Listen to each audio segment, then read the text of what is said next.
This is John, and welcome to John's Long Box. This is Sunday Comics. This is what I don't even know what the date is. Fepember. It's Fepember. For those of you who are unsure of the date, it's Fepember. February 12th, Super Bowl Sunday, and I figured we'd talk about the greatest football comic book of all time. That is, of course, the New Universe, Marvel Comics, the New Universe Kickers Incorporated. But first, let's bring everybody up to speed. So I keep talking about how Jim Shooter was the high point of Marvel creativity. Well, the problem with the high point is there's always a downward spiral. So this is probably the nadir, the lowest point of the Jim Shooter years. So Jim Shooter, after the success of the Secret Wars, I think it went to his head. And keep in mind, Marvel was making money. Marvel was banging out product.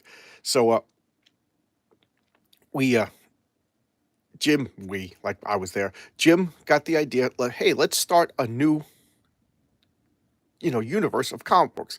It's not part of the Marvel universe. So they had started zero with the new continuity. The problem is you can't just spam out any old comics. So I think he just went, hey, what ideas you got? What ideas you got? And people like, and they made comics. Like, what? I don't think anybody had like burning ideas that they wanted to get across. They just kind of like spammed it all out. Is the only other way I can describe it. One of these ideas, oh, and like only a few of them actually like lasted. Like Star Brand kind of lasted a while. People kind of remember that, but nobody remembers um, DPH, Kickers Incorporated. I don't even remember the rest of them. That's how worthless they were. That's how immemorial they were.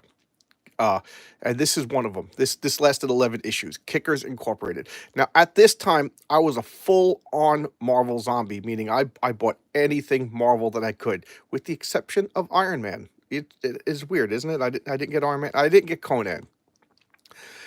And I got all of the new universes, but I only got this is it, 11 issues, and I never got any other issues of this. Okay, so let's get back to the new universe. Jim Shooter wanted like to make a name for himself. So what was the perfect name for this new universe? The Shooterverse. Yes, that's what Jim wanted to call it. And as much as he was a tyrant, even he had to back down against the backlash of everybody like, you can't call this new line of comics the Shooterverse. So they settled on the new universe. And that's it's better, but it's still not good. Okay, just taking, it's Sunday Comics. Here's my coffee. My cutting board is all filthy. I'm thinking about getting another one. So anyway, back to Kickers Incorporated. Um, I do like this cover. I remember making fun of it as a kid, but you know, you can't step into the same river twice. I'm not the same person that I was in 1986. Yes, this is 1986.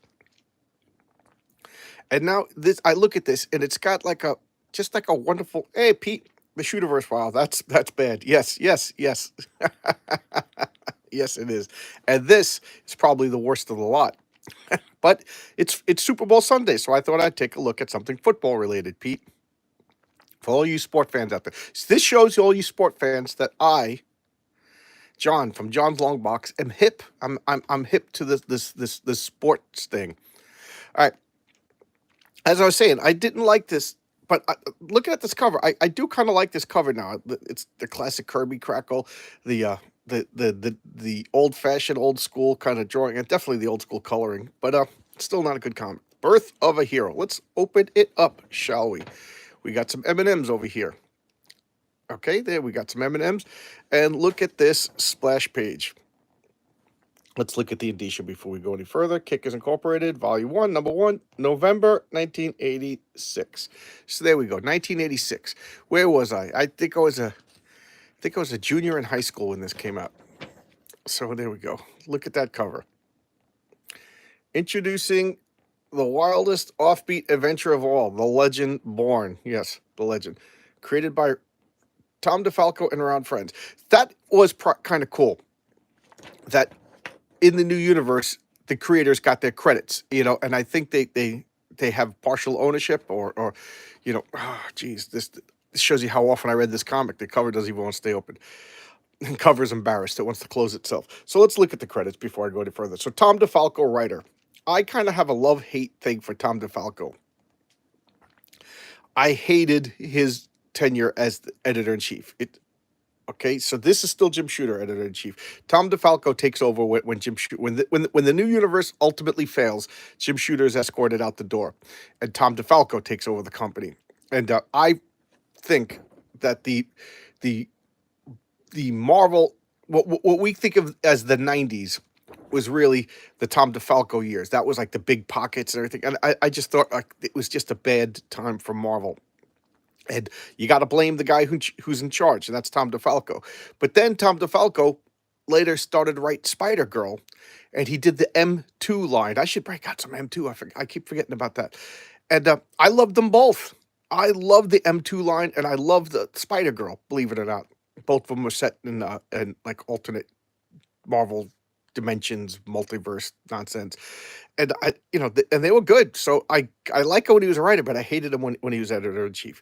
Okay, so we got Ron Frenz, penciler. Ron Frenz, I always thought was just like old school, typical, competent, quality comic book art. He wasn't the greatest, but to me, it was like if you weren't as good as Ron Frenz, you shouldn't be in public. You shouldn't be in public. Go hide in the basement. You're not as good as Ron Frenz. No, you shouldn't be in professional comics if you're not as good as Ron Frenz. And if you're better than Ron Frenz, then yeah, good for you. Because like Ron Frenz to me is like the standard. I don't know if that's insulting or nice what I'm saying, but that's the way I feel. Sal Buscema, inker. Sal Buscema, I think is just a classic, wonderful artist. So, but Ron Frenz to me always had like a Jack Kirby, Jim Shooter kind of looked up Jim Shooter. Jack Kirby, Joe Sinnott kind of looked to him, and that's what. And I loved Ron Frenz on the Thing. That was an excellent run. Phil Felix. That's a hard name to say. Phil Felix. I don't know who that is. George Russo's colorist. I didn't I just showcase a comic with him as the colorist. Not my favorite colorist. You could see that they brought out all the talent here. Michael Higgins, editor, Jim Shooter, editor-in-chief. So here we got these guys running around, okay? Hey, Mr. Magnificent and his team supreme, Brick Wall, Dasher, Suicide Smith, and the ever delightful Doll. Which one's Doll? Do you think that one's Doll? I can't figure out which one's Doll. All right, enough joking around. I love the kerchief around his neck. And here we go. You gotta be a football hero to get along with the beautiful gals. So here we are, football team. Everybody's enjoying themselves. What was the name of the team? The Smashers. The New York Smashers. Right? Anybody put any money on the New York Smashers? Anybody? Hey, Pete, you got the New York Smashers in your fantasy football league? The New York Smash. That would be funny. Trying to put the New York Smashers. So here we are, the New York Smashers. They're playing, football. They're doing the huddles. Notice how intricate and dynamic my sports commentary is. That's because I am a sports wizard. I'm joking. I know enough. Believe it or not, I played football in high school, and I kind of did it. I don't know. I wasn't crazy about it. A couple of friends talked me into it, and it turned out to be fun. I'm glad I did it. I wasn't great. I wasn't bad. I was adequate. I was an adequate guy on a football team. What do you want me to say? And I only did it for 1 year. Right. Only the Giants for me since 1974. I grew up, I was a Giants fan.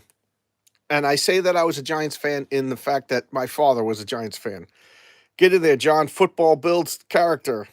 Thank you, Normal Steel. If I had any more character, I would be a character. I'd be a character in a horror movie or something. But what was I saying? Oh yeah, my father was a Giants fan, and my mother was an air conditioner. But my father was a Giants fan, and that means I'm a Giants fan, right? But I could care less. My father said as long as New York wins. So if the Giants weren't playing and winning, then he would root for the Jets, and then if it wasn't for the Jets, then Buffalo. But the only thing that united my cousins, my uncles, my father was the hatred of the Dallas Cowboys. So my father said he would rather see the Dallas Cowboys lose than the New York Giants win. But I don't particularly care. And it's a shame, but my brothers used to host a big Super Bowl Sunday party at their house every Super Bowl Sunday, and COVID kind of killed that. And then and that was fun. We would go and I'd hang out with all my nieces and nephews and eat food and you know talk nonsense with everybody, and then watch the commercials. You know, and the commercials haven't been good. I'm sorry. There's been like one or two good commercials every Super Bowl, but they haven't been good since the Janice Jackson nipple controversy, right? That was like the last year of good commercials, but whatever. My dad was a Giants fan, and we watched Misery for years, and we hated the Cowboys. Still, hey, there you go. Uh, Pete is a friend of mine. Pete is married to one of my childhood friends. Pete's wife and I went to school together since third grade. I met Pete. I don't know. First time I met Pete. Pete, what was I met you at like '93, right before I moved, and so he grew up in the same area. So I guess you got the same story. Giants fan, hate the Cowboys, right? Hate the Cowboys. Same story. All right, so let's look at this. So football's going on. Football, yay, yay, yay. And you know what's funny? That like the nerdy guys, like Will Wheaton and a couple of those guys, like they would joke around sports ball. Let's play sports ball. And then I go on Twitter and like the comic book nerds are like, yay, sports ball, and that aggravates me. You know. I didn't like when the popular sporty guys made fun of comic books, and I don't like when the nerdy guys are making fun of sports. Like, let people enjoy things. I don't particularly like football. I don't particularly dislike football. I see the appeal of it. Um, I talked a few times about I tried to get into wrestling. I tried to get into football a few times, and I have a childhood friend who me and him like we just didn't watch football. We didn't like football, and now as an adult, he live breathes poops football, and it was like I was like confused. I was like, but me and you, our thing is we don't like football, and now he loves football. But what do you want me to do? You know. So if every time I see him, he'll talk about football, and I'll nod my head politely, just like he did for years when I talked about comic books. So turnabout is fair play. All right. So uh, moments later, the touchdown and the New York Smashers win. Put bet on the New York Smashers. Here's the team. Here's the locker room stuff. This guy's clowning around over here in the background. Adequate, competent artwork. Nothing to get emotional about. Nothing to rave about. And again, I don't know. Is that insulting? I don't mean to be insulting. I like Ron Friends, and like I said, I like Tom DeFalco as a writer. I did not like him as an editor. I I I think like editor in chief, you're the boss. You have to have like a strong will. You have to be a leader. And I think Tom DeFalco is more like, okay, he's not Jim Shooter. He's not a tyrant, and it shows later on. Like Marvel kind of broke up into fiefdoms again. And that. Jim Shooter, strong personality, held Marvel together and forced the company to have super tight continuity.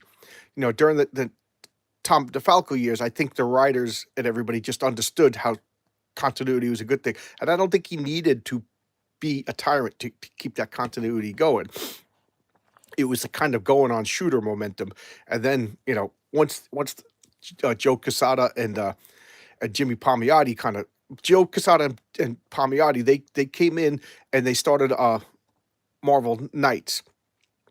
They were invited in to help Marvel come out of the bankruptcy era that started under DeFalco. And they were good. They were really good. The Marvel Knights comics kind of pulled everything back, tightened up the storytelling, brought things kind of street level, more realistic, and but in a good way, not like I don't know, like sitting around in the coffee shops. Like the art was better, the story they hired top talent, but the continuity started to get fluid, and that bothered me. And it bothered me until the point where you know, this continuity doesn't mean anything. Like these days, and that's one of the main reasons why I stopped. Disrespect for the characters past, disrespect for other creators, and that was the end of it. So now this guy's falling down. That was a rant and a half. Everybody's being cool, and Roadblock kind of looks like Luke Cage. They're doofing on each other, friendly. We're gonna have some chocolate. Isn't it bonkers? Everyone's bonked out by chewy chocolate bonkers. And Lovey Dovey over here in the background. What are you gonna do? He's volunteering for experiment. Experiment, because my grammar is perfect. Experiment. He's volunteering for an experiment, and she's like, "What are you gonna do this for?" And he's just like, I need the edge. I need the edge. Gum Dinger Adventures. Gum Dinger. That is tough. With Gumby and Pokey. Oh wow. The I used to wake up early on Sunday mornings just to watch Gumby and Pokey. Anybody remember Gumby and Pokey besides me? And it was creepy. I watched it, and then at the same time it was creepy. Don't worry, Davy. God still loves you. And that was Davy and Goliath. That was Davy and Goliath. Jeez, what am I talking about? But it was the same thing. Claymation, and Gumby and Pokey was creepy as all get out. But David Goliath was worth. I never watched Gumby, but I knew about it. Yeah, you're not missing much. It kind of creeped me out. Good morning, Michael. How are you? Good morning. Are you in? Is it morning where you are? I don't know where you live. So now it's science guy with the beard and the glasses is talking to sports guy. East. Okay, so cool. All right. Good morning to you. Let's take a sip of coffee together. Oh, good coffee. And I got my Superman Snuggie on because I just I don't know. There's something about just wrapping myself up my Snuggie, drinking coffee and comics on a Sunday morning. It's awesome. So, where was I? All right, so Ron Friends is drawing, and I really do think it's and with the Sal Buscema inker that I don't really recall Sal Buscema inking a lot of comics. I'm sure I'm wrong about that. Sal Buscema, for those of you who do not know, was the brother of the more prolific John Buscema, and I hope I'm saying his name right. That's how I have been saying it my whole life. So they were two Marvel stalwarts. They always in Marvel. As far back as I could remember Marvel, I can remember John Buscema and Sal Buscema. To the point when I was a kid, I just noticed the name Buscema, and they became the same person. John, to me, is the better comic book artist, and John is the one that loved comic books more. Sal was the one who was more it's a job. It's a job. I'll take a job kind of thing. And as far as I know, Sal became the first comic book artist to make over 100 grand a year. He was like a legend. He was notably fast. And I met John Romita Sr. I went to his house for lunch once. My coworker, he's my next door neighbor to one of my coworkers, and he talked to him and said, "Yeah, I'll come over and we'll hang out." So John Romita said that Sal Buscema scolded him for erasing. And he's like, "You don't erase. You don't erase. Just use that line. Use that line. Draw, get it done. Get it done. More the merrier." So Sal Buscema was notoriously fast, notoriously mercenary. He didn't particularly like comics. I think he went to his death saying, comics were garbage kind of thing, but it was a good paycheck, and he made a lot of money. John Buscema loved comics, and I think you could tell in the work. I showcased the first appearance. Oh no, that was Gene Colan. Sometimes you could see in Sal Buscema's work. It's not true. Is Sal still alive? Okay, good. That's good to know. I thought he passed on. Good. Is John Buscema? Did John Buscema die? Is that why? Is that why I'm thinking one of them is dead? Did I see the name? All right. Well, it's good to know that Sal's still alive. All right. So science guy over here, nerd, is talking to cool sports guy, and cool sport guy, of course, got the chicks over here, and he's talking about this machine. What does he call it? There was a wacky name, the intensifier. The intensifier. So he's gonna. John is dead. Okay, so what a disparity in lifespan. But that's why I thought one of them passed on. I got, and like I said, true to form, as a kid, I got John and Sal mixed up interchangeably. They were the same person in my brain. So that it's, I guess it's still going on because I got crazy brain. So nerd guy is talking to cool sport guy as he's hugging his chick because That's what sport guys do. He's going to put him in the intensifier, and it's going to make him a better ball player. And so he's doing the old tune up and working on it, and he's out in the park and watching the kids play football because everybody wants to grow up to be a good football player. And she's talking about the risks and the war. She's being a nag, right? Being a nag. Let Sporto get his sport on. And unfortunately, this happens. So this is the white event. The white event was just this worldwide phenomenon that went through the new universe. Now, I'm sorry, but I don't remember what it was. It was part. I think it was tied to the Marvel universe. I think it was like when they defeated the Beyonder escaped or whatever, and boom, went to this universe or created this universe or whatever. And I think, don't hold me to it, but I think this white event is like collateral Beyonder energy that went into the new universe, and it created super beings. So he's over here. He got affected. So certain percentage of the population got superpowers. So that's the origin of all the superheroes in the new universe. DP7, I think, was one of the better comics in the new universe. The Department of Paranormal Humans or something. DP7, yeah, Department of Paranormal, and then there was 7 paranormal. What they were doing, they were studying why some people got affected by the white event, why some people didn't get affected by the white event, and then how to replicate it, how to stop it in case they go rogue and stuff like that. That was pretty good. Another interesting thing about the new universe is that it was supposed to be set in real time. So for every year of publication, the characters aged a year. So there you go. And I wonder if it was successful and it went on for 20 years. Would characters age out and die, whatever? Because I don't know. I don't see that to be realistic within Marvel. I see that as realistic within like the Savage Dragon, Eric Larson, the crazy person, his comic. They age in real time, and it's kind of interesting because the cop friend, his wife went from beautiful supermodel to old, gray, and heavy and dumpy because that comic's been in publication now for like 30 years. Realistic. Welcome to basic training. So we got some Dungeons and Dragons in this. This is, believe it or not, at this point, it's old enough to be a reissue. So this is the original Dungeons and Dragons. Like this is the starter kit. Okay, basic rules. But this is a reprint because the original version came out like at least 10, maybe even 15 years prior to this. So, so this is Dungeons and Dragons for people who want to play easy as possible, but it's now I'm just repeating myself. It's a reprint. There you go. Well, why did I make that more difficult? So now he got hit by white event energy. So this to me shows that Michael Higgins, the editor of this particular comic, I think they kind of goofed up because he has 2 origins. He got hit with the white event, and now he's going into the intensifier. So the white event is kind of redundant. You already have the intensifier. Why do we need the white event? Because Jim Shooter decreed that all these new universe comic books will have the white event as their origin. So why did he have the intensifier? Because that's what Tom DeFalco wanted. And who cares when Jim Shooter's in charge, right? Let's be honest. Who cares when Jim Shooter's in charge? All right. So he goes into the intensifier. She's freaking out. And look at that. So this is basically Captain America Football Edition, So his hair turns white. Now he's jogging. This guy splashes him with water. So Sporto's going to teach him a thing or two why I oughta.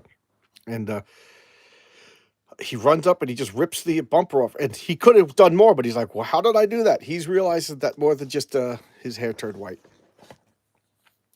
And now he's going back to, what is it? Sports Power Plus. And they're testing him out. He's lifting all this. Wow, I can't believe this. How did he change so dramatically? Well, because intensifier plus white event causes big old changes. So now he's talking to other guys who are, let's make money off of this. So now he's the quarterback, throws the ball and just socks. He whacks his own players. Don't you hate when your own players flack you off? This guy's taken off in the hospital. You look at him. He's like, oh no. And he's like, it's great. That was the guy that was goofing off. So they all he's pretending to smother him. Like, goofing around. I kind of like that. So now we're seeing he really is magnificent. He's magnificent. So he takes the superhero name Mr. Magnificent. So, he's doing product endorsements. So I guess in this universe they don't have any rules against superpowered beings. But then again, this is the birth of superpowers. So like laws are always a reaction to events that happen, right? So you know, you're not gonna we're not gonna make a law against space aliens in football until we actually have space aliens, right? Watch, someone's gonna prove me wrong. Then, according to the bylaws, you have to be a human being. But there you go. So he's got his motorcycle, he's got his big old fancy car. Things are going good. Things are going good. And the rest of the team is getting jealous.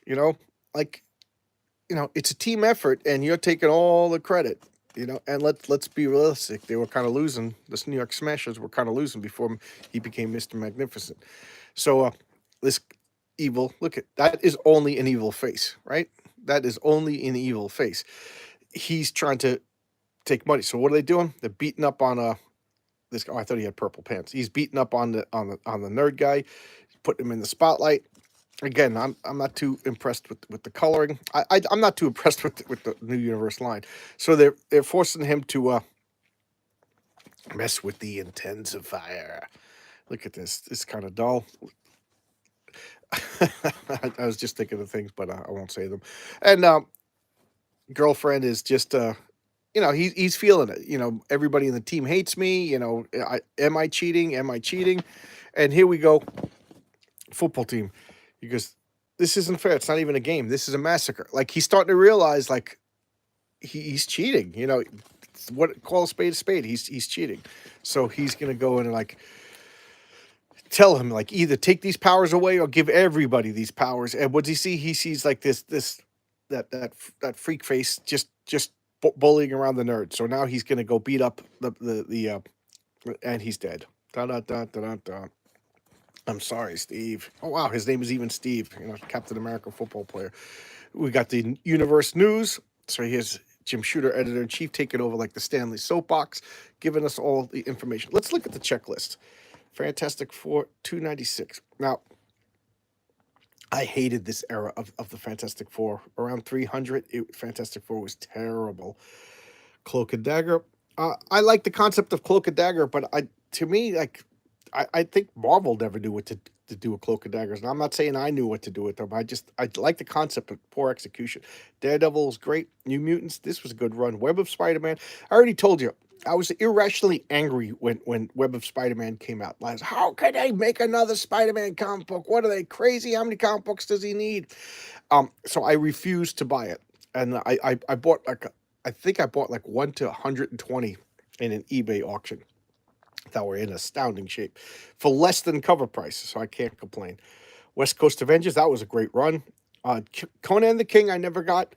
G.I. Joe, I never got. I never got G.I. Joe, I never got Conan until Conan I started getting recently, although I did have a few smatterings of a Conan comic. Alpha Flight. Alpha Flight was getting bad. I hate to say it, poor Bill Mantlo, but this run was getting bad. Captain America Labyrinth, I never even got that.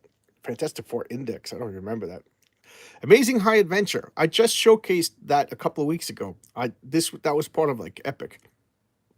All right, this is getting dull. I just really wanted to look at the New Universe. So DP7 number 1, Justice number 1. I can't recall a thing about Justice. I know I have the first issue. Kickers Incorporated. Merc number 1. Night Mask. I was talking about Night Mask. I mistakenly thought that Night Mask was part of the regular Marvel universe, but it was New Universe, and I think he was brought into Marvel. I think Night Mask and Starbrand were brought into Marvel. Cyforce. I kind of like that. Spitfire and the Troubleshooters. That was the worst of the New Universe. I forgot about that. Spitfire. That was the worst. Starbrand number 2. Starbrand was by far the best. So here we got Steve, Mr. Magnificent. He's going to use the machines from memory and enhance everybody. Okay, so he's got the rest of it. Not his whole team. We're not going to give the whole team superpowers. We're just going to give his buddies superpowers. And he's telling them there's going to be risks, this. And we're not going to play football anymore. We're not going to play football anymore. Why? Because it's cheating. So I do like that. He, is that his girlfriend? Yes, that's his girlfriend. That's Doll. That's Doll. That's her name. That's his girlfriend. So she's not even on the team. She's gonna get superpower. So now he's making a headquarters. And what are they gonna do? They're gonna, they all got superpowers. They're not gonna play football anymore because they realize like it's no longer a game. It's no longer a contest. It's a massacre. And they're gonna start basically a superhero team. Kickers Incorporated. They're gonna fight crime. And I love there's been a few comic books where the superheroes form a team and they call it Incorporated, but they're not a business. They don't, they're not doing it for profit. Sports bar, you know, Kickers Incorporated. Uh, I just found that what business do they set up? Like, how do they how do they make profit? They don't. They just go out and they do altruistic work and they call it Incorporated. So just call it Kickers.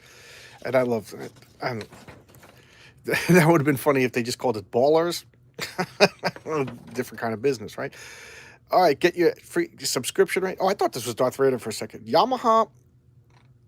Okay, so it's keyboards with the motorcycle helmet. Oh, I guess Yamaha's telling you that they make keyboards and they make motorcycles. I don't know.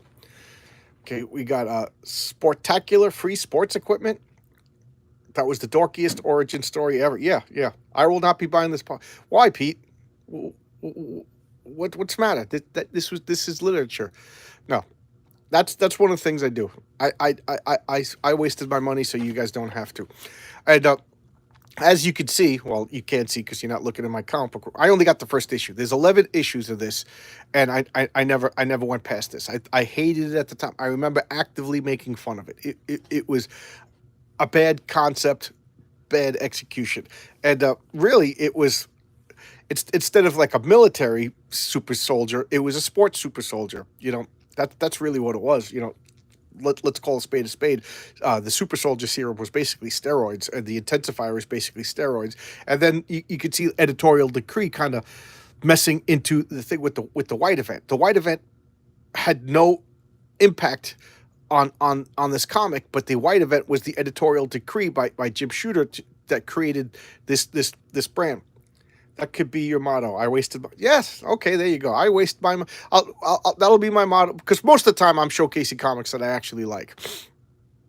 Yeah, I waste my money so you don't have to.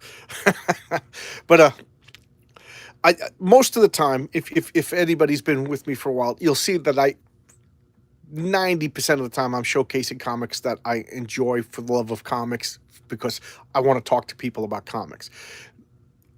I don't hate this. I'm amused by this. I think it's silly. I think it's bad, but I am a little nostalgic because of the time period.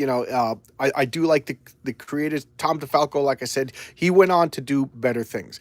His Spider Girl is excellent. Spider Girl is part of the M2 line. M2 is a Tom DeFalco's baby. He just came up with like another line of comics, and it's set like 10 years in the future, alternate future, and they have like the new Avengers where Ant-Man's daughter becomes Stinger, who might be in the new Ant-Man movie. That might be her superhero name.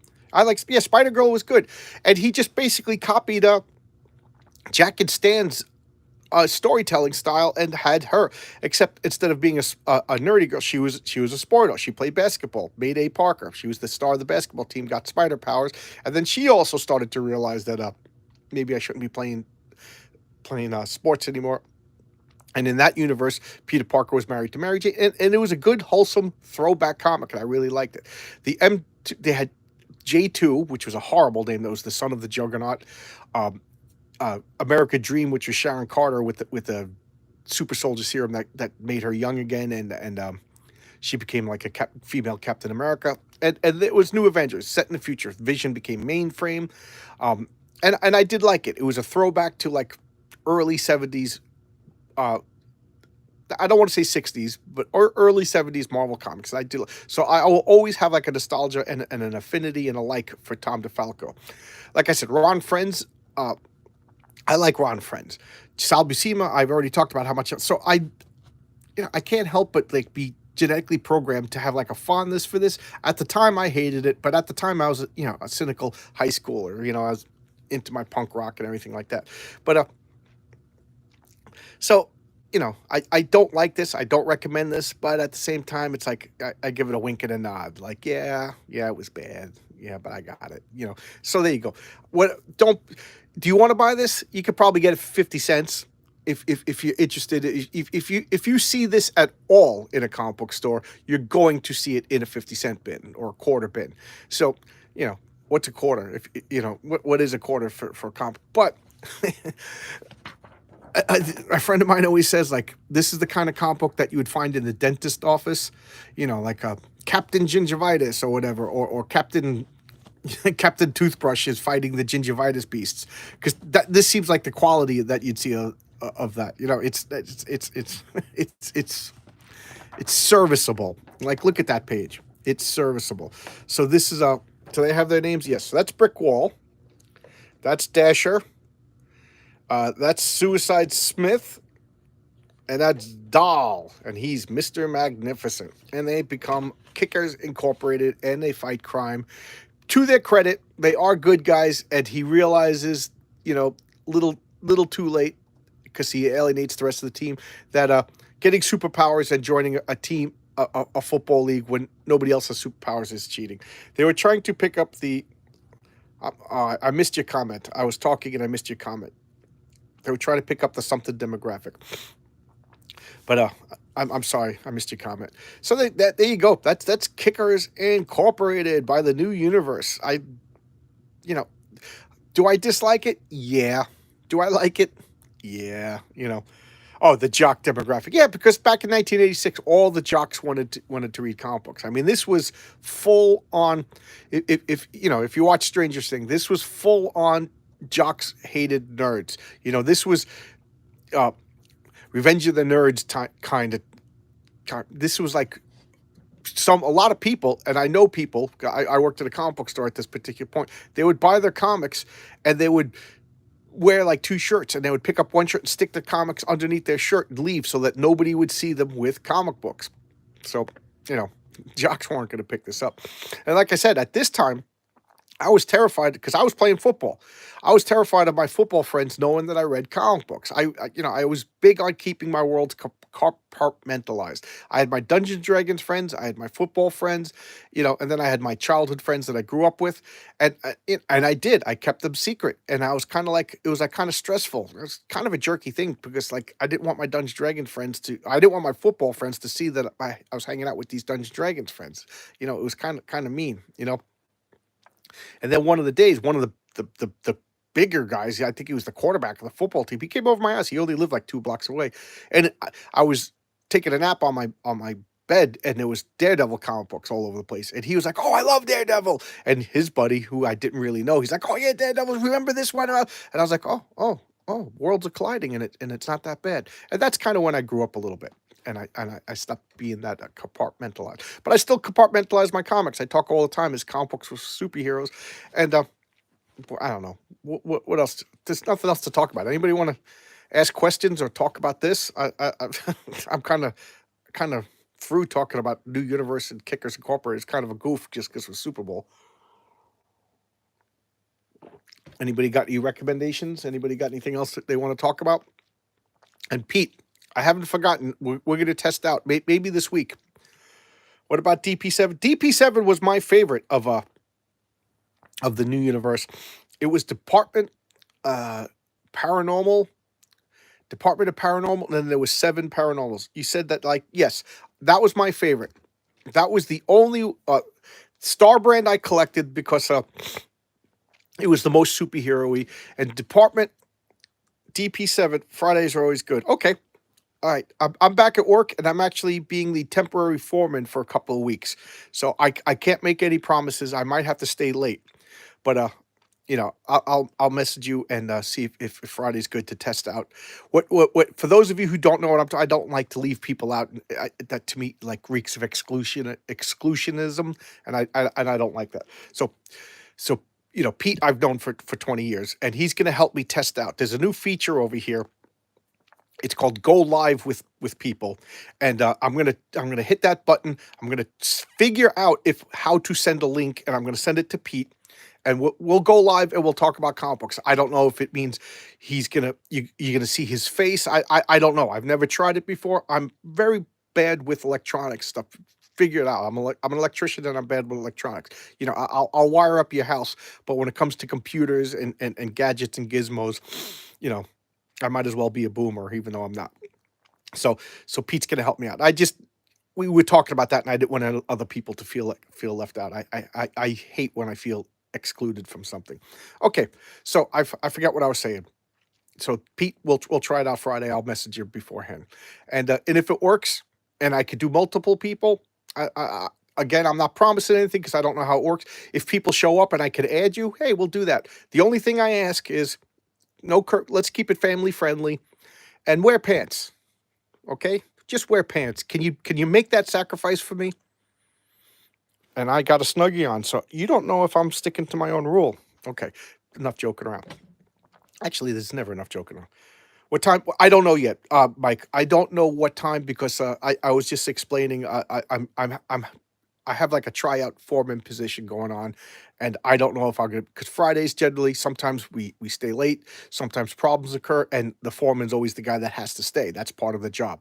So I don't know. I'm not gonna make any promises. It's kind of gonna be on the fly, you know, until I know what's going on. I haven't done it yet. It starts Monday, so I don't know. That's the way it's good because it's a lot of money, but whatever. All right, I'm giving away too many details. So there you go. Oh, somebody asked me about DP7. DP7 was the Department of Paranormals, and it was like a government agency that was studying this white event, and that I really liked. For those of you who are new, I run a superhero role playing game. Matter of fact, Saturday night next week, I'm getting the original guys back together, and we're gonna play with our. I'm running the game, and they're gonna use their original characters. So their characters are like, if in my role playing world, they're playing with their main characters. So that's like this is like Thor, Iron Man, and Captain America team up. You know, the greatest superheroes of the world are teaming up to do something. Yes, villains and vigilantes, Michael. Villains and vigilantes, heavily modified by my house rules. And if you go to villainsandvigilantesforum.com, that's my website that I run for my game, and you can check it out. And if you click on the banner, you will get access to my house rules. So we're playing Saturday. In the game, my game universe, even from the beginning, there was a government agency that was studying and learning superpowers, because I always thought that would be like a realistic thing. If there really was superpowers, don't you think there would be a government agency designed to study it, replicate it, control it, and take it out if need be? And that's what they did. They had normal agents like SHIELD agents that would study superpowers with a way to take them out. And they had a whole task force designed to take out my friend Paul's original super character. His super character was called Magnum. And Magnum was like, if the Hulk and Magneto merged together, kind of like Magneto and Xavier, it became Onslaught. So if Hulk and Magneto merged together, they would become Magnum. So he was super strong. He was 9 feet tall, and he had magnetic power. You know, but he was a good guy. But the government always said, what if he went bad? So they had a whole team designed just to take out Magnum, and they were always on standby. And every once in a while, he would discover files. He's like, are they plotting against me? And the other people were like, no. Like, it would be remiss in the government's duty not to learn how to take you out. Like, if Superman really exists, I don't care what president, Obama, Trump, Bush, Abraham Lincoln, they would stockpile kryptonite. It's just the responsible thing to do. And then, of course, human error and bad guys, whatever would, it's just the way the world works. The world is not a perfect place. So anyway, back to DP7. That's what they did. They were studying the white event. They were studying the superheroes, because the conceit of the new universe was it was our universe. It was just like us, normal events, normal, history, Napoleon and everything like that, until this white event caused the divergence of superheroes. So this is a brand new phenomenon.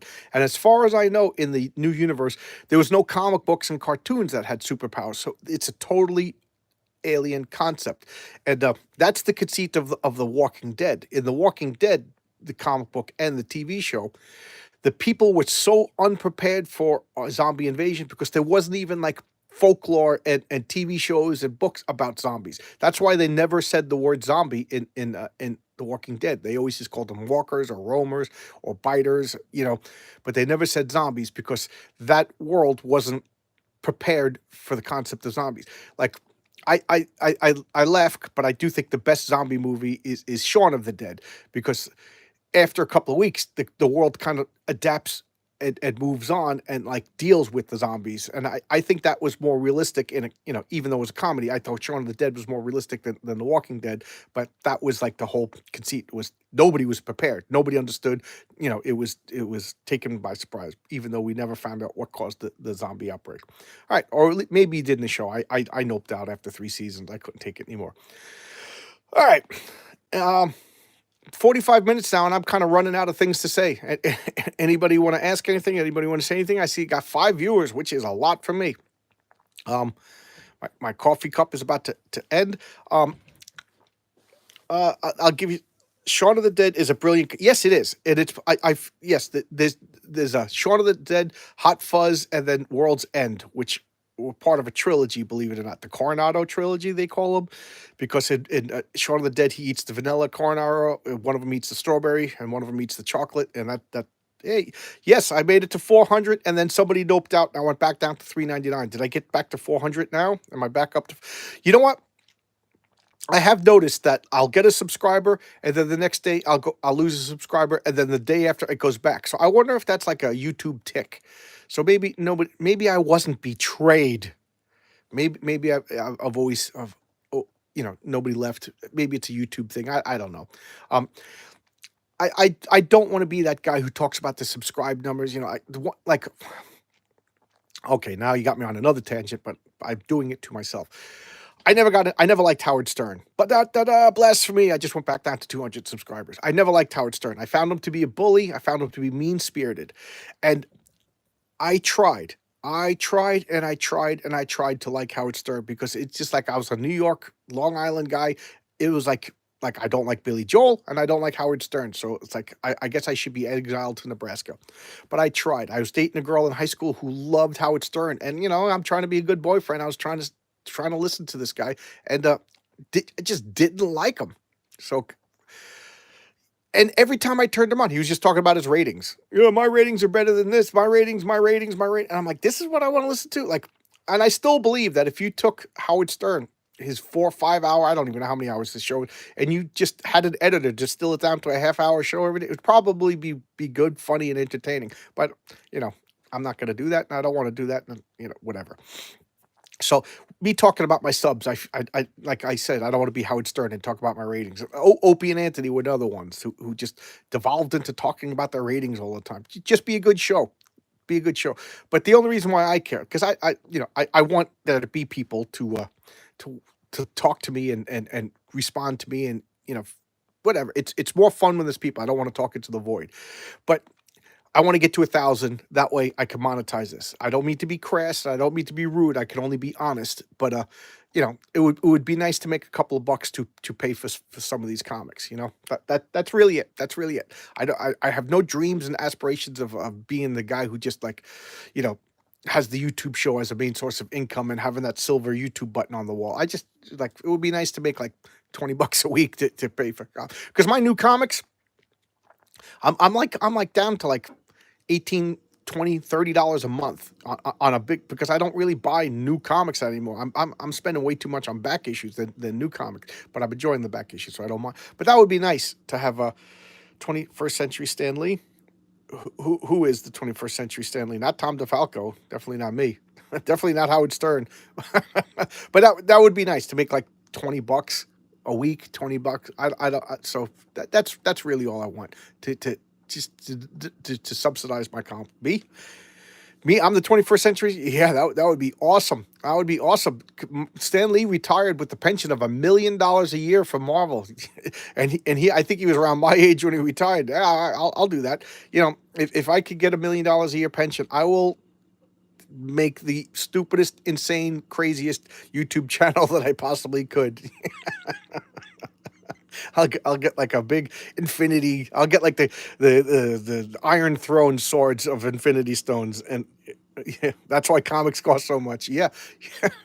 I don't begrudge paying Stan Lee. You know, if I just let the guy make money. That don't bother me. Like, but Jack Kirby should have gotten more money, and Steve Ditko, all those guys should have gotten more money. And it's funny because that was kind of like the thing that killed Image. Image kind of got expensive because everybody got paid, but everybody deserved to got paid. But I was a high school kid who couldn't afford one comics book, so it was a catch-22. There has to be a happy medium. Like like Rob Liefeld was making like 100 grand a month. You know, I I don't want to say because I don't want to be one of these like you know, people who start dictating what other people should make. But 100 grand a month is a nice chunk of change. Did they deserve it? Nope. Nobody deserves anything. I firmly believe that nobody deserves. The only thing you deserve is to be left alone. That's the only thing anybody deserves. When anybody says, "Oh, you deserve this," I just want to punch them in the face because nobody deserves anything. You just deserve to be left alone. So if you could get 100 grand a month, get 100 grand a month. But the only problem was comics were getting so expensive. So Image Comics, I wanted to be a fanboy. I wanted, and when I say a fanboy, I mean I collect anything from the company. But it just got so expensive. So I got selective about, Image Comics was like an economic eye opener for me. Like Marvel and DC, I was just getting anything that produced because I was working at the comic book store, and then later on the supermarket, and I was living at my parents' house, and I could afford my car insurance, my gas, and my girlfriend and my comic books. That was like my expenses. I wasn't saving nothing. I was a stupid kid, and Image Comics came along, and now I'm like, I had to start making. Yeah, it's like Hunter Biden money. Yeah, and that was just one of his jobs, but I, you know, Image Comics forced me to budget my money because, so I guess it was good in a way because, like, I couldn't just buy everything, and I had to start, and this was one of the first things I cut. So okay, all right, it's 51 minutes. I'll stammer and stutter for a couple of minutes and see if anybody wants to say anything. Anybody got any questions? Anybody got any requests? Anybody got any interesting tidbits? Did I get anything wrong, which I inevitably always do? Any, you want to start? Let's start some Twitter drama. Let's see now. Who can we pick? Let's play Hogwarts Legacy. All right. Let's all become turfs. I'm just trying to start internet. See, that's one thing I don't want. I don't want internet. That stuff. I don't want to. You know, Biden this, Trump this, J.K. Rowling. I don't know. I just want to talk about comic books. Kickers Incorporated. Um, I don't know. I got nothing else to say. Do you watch Young? No, I never watched Young Justice. I'm notoriously bad about watching things on TV.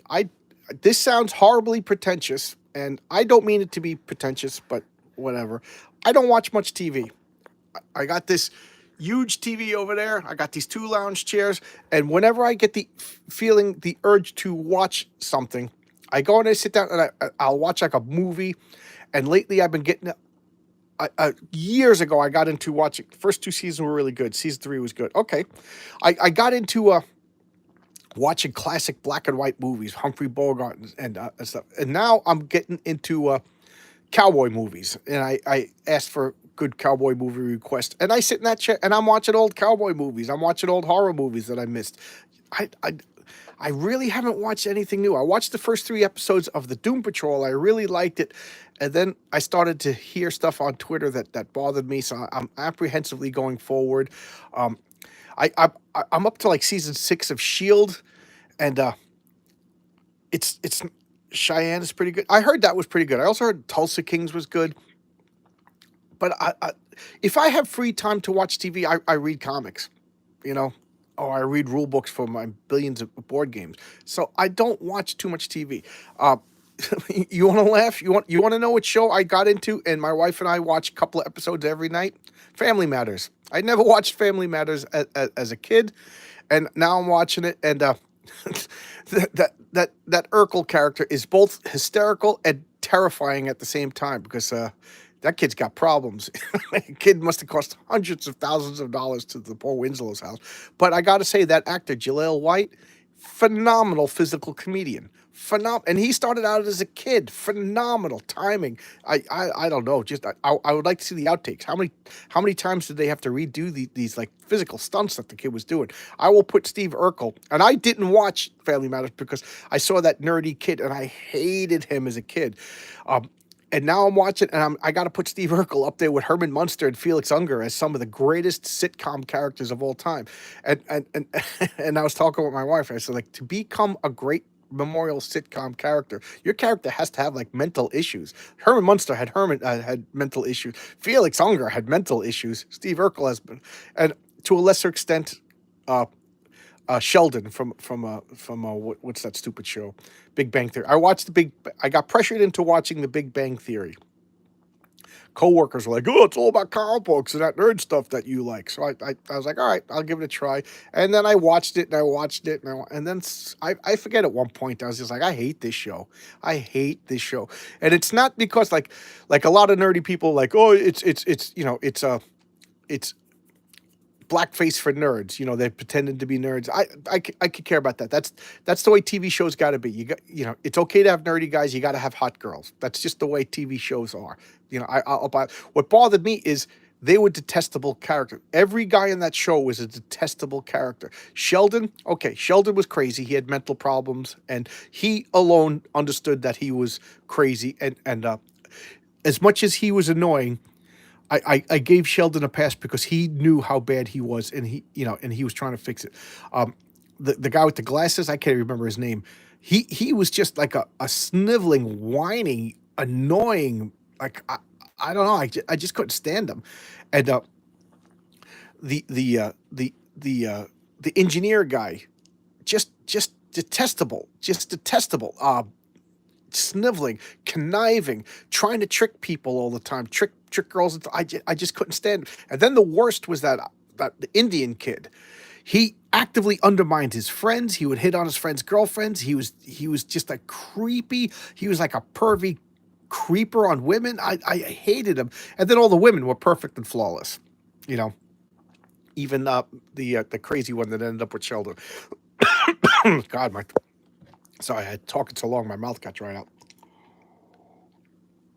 So that's why I stopped watching Big Bang Theory. It had nothing to do with the, the fake nerdy stuff. I didn't particularly care about that. I'm kind of used to nerd culture being misrepresented. But there you go. So Young Justice, believe it or not, I got Young Justice in my showcase pile over here. But I do not have a. I never watched the cartoon, and I don't mean to be mean, but I probably won't at this point. I just really, if I got time to watch TV, I'm going to read comics. And I kept saying that I had 11 long boxes of comics that I haven't yet read. I'm up to 22. So I doubled my since this started. I've actually doubled the comic books that I haven't read because I've been buying too many back issues because I've been getting excited and I'm in a good place. I'll watch it 30 years. That's fair. I'll watch it 30 years later. Yeah. I can't argue with that. So it's been an hour. All right. I got 2 more minutes and it'll be a full hour. Um, let's see. I'm trying to think of anything. Is anybody excited about Ant-Man? The new Ant-Man movie? Um, Anybody? If you had told 19-year-old me, 20-year-old me, 15-year-old me that there was going to be an Ant-Man movie coming out where he fights Kang the Conqueror, and I would be less than interested, I would have been like, nah, what are you crazy? What are you crazy? You haven't heard about I haven't Quantum Media. I've been hearing about it. I'm just not interested. I don't know. I think hands up, who agrees with me that the Marvel Universe movies peaked with Infinity War. Infinity War was the best. I hated Endgame. I know, blasphemy. And then with the exception of yep, lost you after Spider-Man. I was gonna say the multiverse Spider-Man movie of that was good, but other than that, the fourth phase was terrible. Fourth phase was absolutely terrible. I watched Loki, and I finished it, but overall, I was just like, oh, Loki. He's a guest star in the Girl Loki show, you know. So I wasn't too crazy about Loki. I was like really impressed with like how some of the real deep nerd lore that they threw into it. So like that satisfied me. But overall, Loki died in our universe, right? Correct me if I'm wrong. Did I get this wrong? So the Loki from our universe is dead, or at least the MCU universe. And now this is an alternate universe Loki. So who cares? Y- who cares? It just shows you that there are no consequences. The main character's dead. Just pull another one out of another universe. So I just feel the stakes aren't interesting, unless did I misread that? And Thanos didn't kill Loki. Loki tricked Thanos, which is what they should do, because then I'll care. Then it's the character that I watched and started to care about. Plus, Loki went from this regal, glorious purpose, arrogant prick to like this.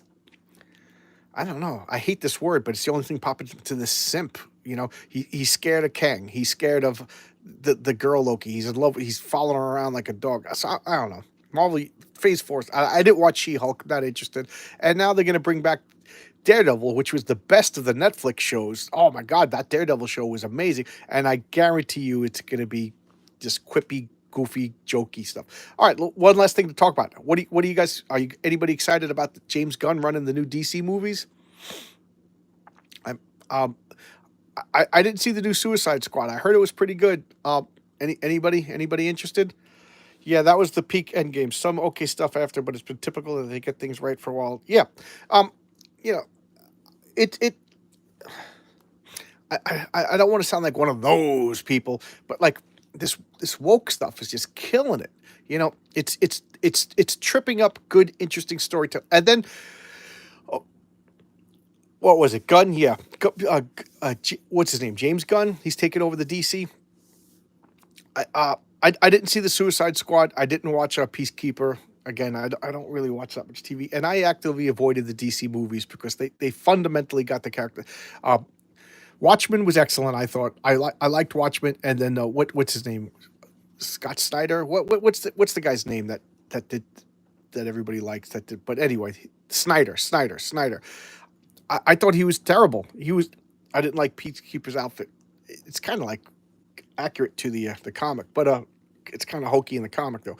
But I thought Snyder fundamentally got the DC universe wrong, and I didn't want to watch those movies. I didn't want to spend going to the movies is expensive. You spending all that money buying popcorn, and then we go out to dinner afterwards, the wife and I. So I wasn't. I liked the Batman movies, the Nolan verse, but I didn't like the Snyder verse. I thought he fundamentally misunderstood Superman, and if you fundamentally misunderstand Superman, everything else falls in place or falls out of place. Um, Wonder Woman, I did see. My friends dragged me to that, and I got to say, I actually liked it. They got Wonder Woman right. Um, but I'm not looking forward to this laughy, goofy superhero movies. We're going backwards. We're going back to blah ha ha. You know, tongue in cheek, goofy Adam West superhero movies. I thought we pulled out of that. I'm not against humor in superhero movies. Like the first Iron Man movie had funny, laugh out loud moments, but overall the tone was super serious.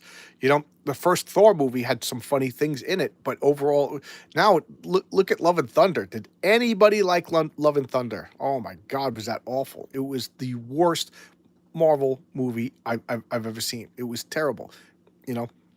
But there you go. All right. My voice is going. Oh, geez. My voice is going. I've been talking too long. Thank you, everybody, for showing up for Sunday Comics. I think this is the most I've ever had. I appreciate all you guys. Have some fun today at your football ball. Thor the actor, hate yes. That gives me a little bit of hope because Chris Helmsworth did say if he was to come back for another Thor movie, the tone has to drastically change, and I agree with him. You know, I'm sure he's under contract, so he had to be in Love and Thunder, or maybe it was bait and switch, but I don't know. I wasn't there. I'll give Chris Helmsworth all the kudos and credit. I'll extend. God, my voice is cracking. I'll extend to him all the benefits of the doubt, especially after he said that. But this Tikiki Wakikiki guy, this director, I don't like him. He's a one trick pony. He's a one trick pony, and it was okay for the Guardians of the Galaxy. They were going for kind of a goofiness, but it doesn't work for Thor. I don't know. I don't know. The Eternals were boring. They changed the Eternals too much. You're not better than Kirby. What arrogance do you have to think that that you're better than Jack Kirby? But anyway, I can rant and rave forever. But I thought Captain Marvel was dull. The biggest crime in the world is dull. You know, that's the if you're making a superhero movie and your criticism is dull, that how superhero is. It could be a million things. It could even be propaganda. It could even be woke, but it could never be dull. And that to me was the biggest crime of the Marvel movies. A superhero movie that was dull. Same with Eternals. It was dull. But anyway, what do you want me to say? All right, I'm gonna go now because my voice is killing me. Thank you, everybody. What do you want me to do for 400? I would like to do something realistic. I don't know, a scheduled live chat so we could all talk. Maybe if Pete and I figure out this button, I'll have like a Brady Bunch Zoom thing, and we could all have like little windows and talk about comics and everything. I don't know. Just keep your family friendly and wear pants. All right. I'll see you guys. Happy Super Bowl Sunday. Don't be hungover. Online comic convention. Yeah. Okay. Yeah. That sounds interesting. An online comic convention. How would that work? Uh, how would that work? Email me with details or put it in the comments. How would an online comic convention work? That sounds interesting. Maybe I'll talk to a few people that I don't know. I don't want to start making promises or whatever. But that sounds interesting. I don't know how it works. And I don't know what people expect. So let's hash it out in the comments. All right. But I'm going to go. I promise to take my wife to Desiree Bagels, which is an awesome place to go for breakfast. All right. I'll see you guys tomorrow. And I'm going to make a couple of videos today. So for the week. So, because when I go back to work, sometimes I come home and I'm so tired. So I don't have a good day, Jim. Thank you, Abrax. I don't know. Like I said, I'm doing like a temporary tryout position for the week, so I don't know what my schedule is going to be like. So I'm going to record a bunch of videos today, so that nothing really gets too interrupted during the week. Okay. So if you request something, it might take a little bit longer to show because I'm doing a bunch of pre-recorded videos. Just because I'm afraid of getting home too late or getting home too beat or too much responsibility and I'm freaking out or whatever. All right, I'll see you guys. Have a good day and thanks for showing up, guys. You guys are the best. All right, bye everybody. And 1, 2, 3, I'm kicking off.